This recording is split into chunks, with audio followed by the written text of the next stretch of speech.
Sinungaling ka, Joey Salceda. Oh, yan talaga ang nasabi ni Congressman Rodante Marcoleta, mga kababayan, noong kanyang nabalitaan na nag-file pala ng panibagong application for franchise. Ito si Joey Salceda para sa ABS-CBN. At take note, mga kababayan ha, hindi po yan alam ng ABS.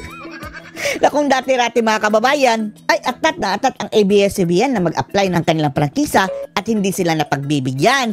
This time around, hindi na sila humihingi, mga kababayan, ang ABS-CBN. Pero pilit namang ibibigay nitong mga congressman sa makatuwid. Ang mga kongresista pa nga mismo, mga kababayan, ang nagpupush para makakuha ng prangkisa, ang ABS. Hindi po alam yan ng ABS-CBN na surprise pa sila, mga kababayan. Kaya ang sabi ni Marcoleta, sinungaling ka, Joey Salceda. Dahil alam na alam daw nitong si Joey Salceda, mga kababayan, maliwanag na maliwanag noong nakarang franchise hearing ng ABS-CBN na ito palang ABS ay kinakailangang magbayad ng 1.6 trillion pesos na penalty bago mabigyan ng prangkisa. Penalty po nila yan sa gobyerno, mga kababayan ha. 1.6 trillion pesos, sabi ng Marcoleta. Kaya nga hindi na sila humihingi ng franchise, mga kababayan, dahil ayaw nilang magbayad niyan Pero eto namang mga kongresista, pinagpilitan, mga kababayan, mukhang lumalabas ngayon na iti-thank you na yung mga penalty ng ABS at mabibigyan na ng prangkisa. Yan ba? Thank you na lang? Wala bang under the table niyan? 1/4 the cost sa 1.6 trillion? Pinakain sa mga congressman? Ewan lang natin. Panoorin po natin, mga kababayan ha. Sinungaling ka, Joey. Oh, sinungaling ka, Joey Salceda. 1.6 trillion pesos. Wow, laking pera. No. Dapat bayaran na penalty ng ABS-CBN.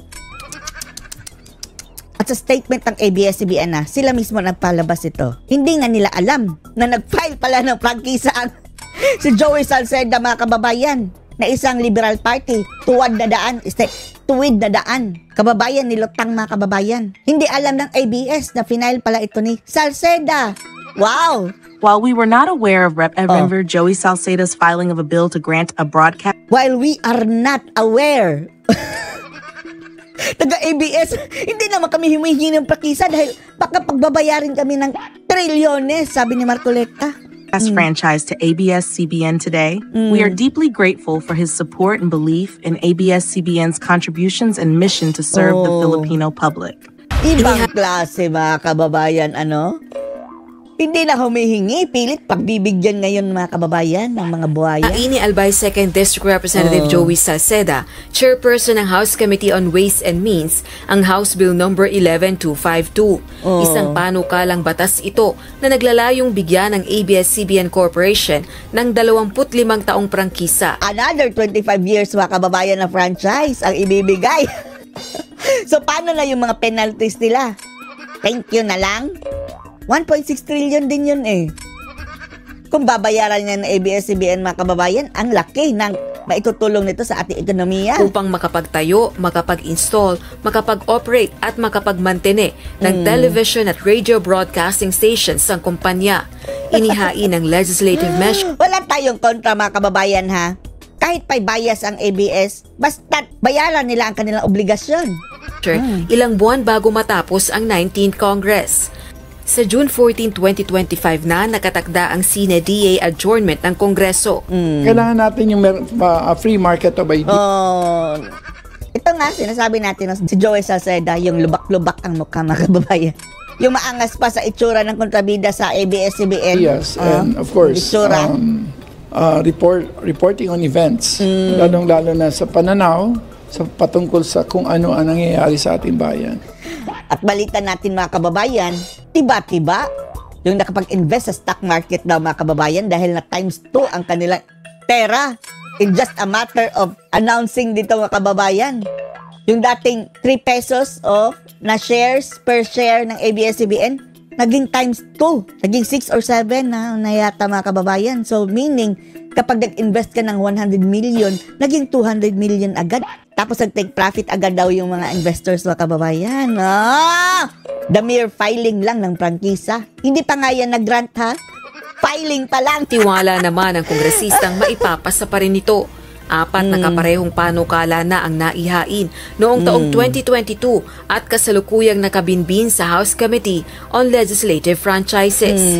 Bira naman ako mag-file na hindi naging batas. Wow, kampante pa mga kababayan. Wala daw siyang na-file na hindi naging batas. Taong 2020 nang magsara ang broadcasting station, kasunod ito ng pagboto sa 18th Congress para sa non-renewal ng congressional franchise nito. Oy, ABS, kung gusto nyo bumalik, bayaran nyo. Inyong mga asunto, penalty sa gobyerno. Patas lang tayo dito. Bahala na bias kayo, basta bayaran nyo ang inyong obligasyon. Joey, alam mo, pagka nagkita kami yan, sasabihin ko sa kanya, sinungaling ka, Joey. Sinungaling si Joey Salceda, mga kababayan. Sasabihin ko sa'yo. Si Joey Hindi Salceda. mo man lang tinignan ng records ng ng House. Tingnan mo yung record ng 18 Congress.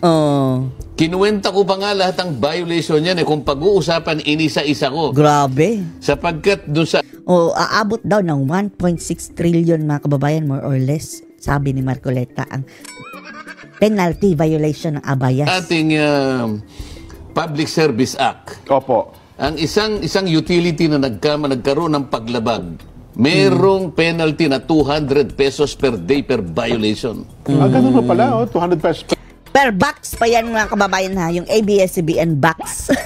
Ilang milyon ang naibenta nila yun mga kababayan, na dapat sana free to air, tapos naningil sila. Kinuwenta ko Opo. halimbawa, Ilang taon na ho nakalipas. ito halimbawa lang, isa sa mga violation niya, in-encrypt niya yung mga programa nila. Ibig sabihin, sinusi. Alalahanin ninyo yung kanyang, may oras pa ba tayo? Baka Opo, humaba meron tayo. po. Nakalak po halimbawa yung mga mahaba Bilis! pa ko. Baka mamaya magalit sa atin ang mga sumubra na tayo. Hindi po, okay po. Tuloy natin yan. In-encrypt nila yung contents nila. Ibig sabihin, Hindi pwedeng panoorin. hindi pwedeng panoorin kapag hindi ka bumili ng black box. Tama kayo. Ito yung, alam mo yung black box. Ang black box, ABS-CBN box mga kababayan. Pati na yung Sky sa ABS-CBN yun mga kababayan. 2,500 pesos per unit. Sabi ko sa kanila, bakit mo ginawa yan? Yung prangkisa na pinirmahan mo na ginrant sa'yo ng Estado, free to air. Ibig sabihin, mag-broadcast ka libre. Libre Dapat kahit hindi ABS-CBN box, nasasagap dapat yung signal. naman kanya. Ba't mo? Ayaw nila mga kababayan dahil gusto nila magbayad ka, bumili ka ng black box. Penalty yun mga kababayan, bawat benta nila ng black box. Dilibre mo kasi nagbenta ka ng 2,500. Bumili ka ng black box sa raw na hindi galing sa kanila, hindi mo papanood Hindi kasi gagana. black box ka. Kasi dapat black box ng Greedy. ABS-CBN. Tama po. So ilang milyon yung inano niya? Ilang milyon yung kanyang ibinenta? 2,500 bawat isa. Ilang milyong pamilya ang binentahan. Inisa-isa ko ng 200 yan. Pagkatapos yung mag-migrate sila from analog to digital. Opo. Sinabi ng NTC sa kanila, okay, bibigyan kayo namin ng 3 months to migrate from analog to digital. Pagkatapos nito, lahat ng equipment na ginamit nyo, pinahiram nila yung Channel 43. Pinahiram pa, libre na. Dito nyo gamitin para sa ganun makalipat kayo doon. Pagkatapos ng 3 buwan, lahat ng equipment na yan, i-re-export ninyo. Yun ang usapan Pero 3 buwan Opo. ang testing period. Okay. Demonstration period ang tawag dyan. Pero ilang taon ito na alam ko pa Opo. Yung iba na yung mga detalye nakakalimot. Pero yung iba, pagkatapos, sabi niya ganan, ibenta mo, export. Hindi nila na-export. Binilang ko uli yung mga yan. Opo. Violation na naman mga kababayan. Sabi niya 3 months lang. Alam mo kung kailan tumagal yon? Hindi porman, 4 na taon Yes. at 3 buwan. Kinuwenta ko na naman yan. Penalty na Ano naman. sabi ng NTC? Kasi sumulat sila. Mr. NTC, pwede po ba kami magpalabas ng yung boxing po ng Pilipino tsaka Mexicans? Yung free to air dapat mga kababayan, naningil na naman sila. Bawal yun ha, sa franchise law nila mga kababayan. Dahil free to air yung prangkisa nila. Manny Pacquiao yata yun. Ayan. Opo. Sabi na hindi pwede. Wala pa kayong yung tinatawag na CAS, yung Pay-per-view. yung pay-per-view, wala pa tayong regulasyon. Babayad, Alam mo yung problema kasi, sabing ganon, mabilis ang technology. mabagal. Hindi tayo makasunod yung regulatory, kasi regulatory ang NTC, ang bilis-bilis ng technology. Ang bagal ninyo ganun ang nila. Sinisi, Sinisi, ang bagal ninyo Hindi kayo makaabot sa amin. hanggang sa dumating yung Pacquiao fight. Sayang na yung Pacquiao. chance, parang gano'n po. At saka yung negro, si... Uy, bawal daw banggitin yung word na yung N-word. Dahil mayroong mga gagalit. Black daw sila, Marcoleta. Pero andito naman tayo sa Pilipinas, di ba? Kawili, nung pangalan kalaban ni Pacquiao. Mayweather! Si Mayweather. Mayweather. Ayan. Opo. Sino? Pati si Aling Dionisia, mga kababayan, si Mami D. In-interview doon, nagpunta sa Amerika, may boxing ni Pacquiao. Nabanggit niya, ano daw, pwede mo natin sabihin, yung N-word na negro, sabi niya, yung kalaban niya negro. Napagalitan si Mami Dionisia. Hindi naman natin alam na offensive pala na word na iyan, mga kababayan, yung N-word sa ibang bansa. Big deal pala. Sabi ng ganito, huwag kayong magpapaano. Huwag kayong talagang... wala pa siya yung... Ano na ba si CAS? Nakalimutan ko. Sumulat sila kunwari ng April 30. Opo. O April 1. Ang laban ng Mayweather at saka ng Manny Pacquiao parang May 15 or something. Nakalimutan ko na. Ito naman kasing kabagalan ng NTC, hindi kaagad nasagot. Okay. Nabawal. Ngayon, nakapagbenta na sila nung fight na yun. Ayun. Naningil na, Million mga kababayan. Maliwanag na free to air. Wala dapat sinisingil. Naningil.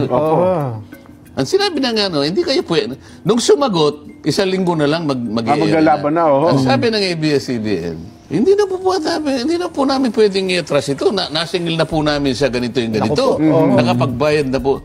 I-refund nyo. Ba't hindi nyo ibalik na lang, hindi ba? Opo. Sa kasakiman nila, Sakim. ay hindi po kanya. Nilabag nila. Walang tuntunin. Nilabag ang batas, mga kababayan. Pinilit nila yan. Kaya nung sinuma ko lahat ang mga bahagi nito na isa lang ang channel nila.